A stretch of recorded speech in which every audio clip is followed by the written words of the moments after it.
ಉಡಾಯಿಸೋ ಖಾರ ಬಣ್ಣ ರುಚಿಯನ್ನು ನೀಡುತ್ತದೆ. ಮೆಣಸಿನ ಪುಡಿ ಚಿಂದಿ ಉಡಾಯಿಸೋ ಖಾರ ಬಣ್ಣ ರುಚಿ. ಜಾತಿ ಗಣತಿ ವರದಿಗೆ ಕೇಂದ್ರ ಸಚಿವ ವಿ ಸೋಮಣ್ಣ ವಿರೋಧ ವ್ಯಕ್ತಪಡಿಸಿದ್ದಾರೆ. ಸಿದ್ದರಾಮಯ್ಯ ಕುರ್ಚಿ ಉಳಿಸಿಕೊಳ್ಳೋದಕ್ಕೆ ವರದಿ ಜಾರಿ ಮಾಡ್ತಾ ಇದ್ದಾರೆ. ನಾವು ಒಟ್ಟಿಗೆ ಕುಳಿತು ಈ ವರದಿ ಬಗ್ಗೆ ಚರ್ಚೆ ಮಾಡ್ತೇವೆ. ಜಾತಿ ಜನಗಣತಿ ವರದಿ ಕಾಗಕ್ಕ ಗೂಬಕ್ಕ ಕತೆ ತರ ಇದೆ. ಈ ಸಮೀಕ್ಷೆಯನ್ನ ವೈಜ್ಞಾನಿಕವಾಗಿ ಮಾಡಿಲ್ಲ, ಇದೊಂದು ಜೇನು ಗೂಡಿಗೆ ಕೈ ಹಾಕಿದಂತೆ ಅಂತ ಸೋಮಣ್ಣ ಕಿಡಿಕಾರ್ತಾ ಇದ್ದಾರೆ.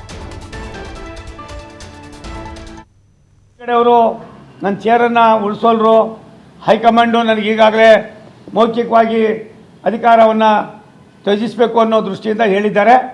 ಇದು ನಿಮಗೆ ಮರಣ ಶಾಸನ ಆಗುತ್ತೆ.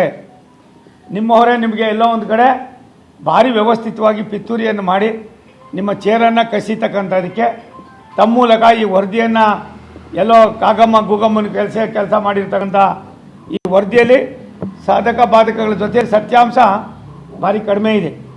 ನನಗನ್ನಿಸ್ತದೆ ಏನೆಲ್ಲ ಮಾಡಿದ್ರು ಕೂಡ ಇದು ಮಾಡೋದ್ರಿಂದ ನಿಮಗೆ ಇತಿಹಾಸದಲ್ಲಿ ನೀವು ಒಬ್ಬ ಖಳನಾಯಕರಾಗಿ ಹೊರಹೊಮ್ತೀರಿ.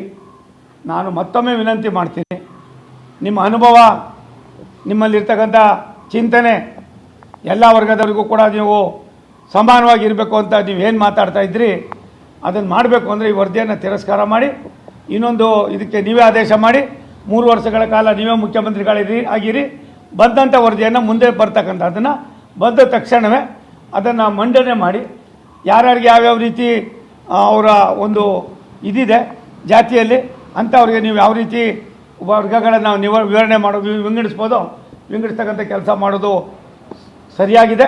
ಇದಕ್ಕೆ ದಯವಿಟ್ಟು ನೀವು ತೀರ್ಮಾನ ತೆಗೆದುಕೊಂಡು ಇವತ್ತಿನ ಈ ಗೊಂದಲವನ್ನು ನಿವಾರಣೆ ಮಾಡದೆ ಹೋದರೆ ಬೀದಿಗಳಲ್ಲಿ ಹಳ್ಳಿಗಳಲ್ಲಿ ಒಂದು ಸಮಾಜ ಇನ್ನೊಂದು ಸಮಾಜದ ಮೇಲೆ ಗದಾಪ್ರಹಾರ ಮಾಡೋದಕ್ಕೆ, ನೆಮ್ಮದಿಯನ್ನು ಹಾಳು ಮಾಡೋದಕ್ಕೆ, ಸಾಮಾನ್ಯ ವರ್ಗದವರಿಗೂ ಕೂಡ ನಾನು ಕೂಡ ಇಂಥ ಜಾತಿಯವನು ಅಂತ ಹೇಳ್ಕೊಳ್ಳೋದ್ರಿಂದ ಬರ್ತಕ್ಕಂಥದ್ದು ಎಷ್ಟು ಮಟ್ಟಿಗೆ ಲಾಭ ನಷ್ಟ ಅನ್ನೋದಕ್ಕಿಂತ ಹೆಚ್ಚಾಗಿ ನೆಮ್ಮದಿ ಹಾಳಾಗಿ ಹೋಗ್ತದೆ.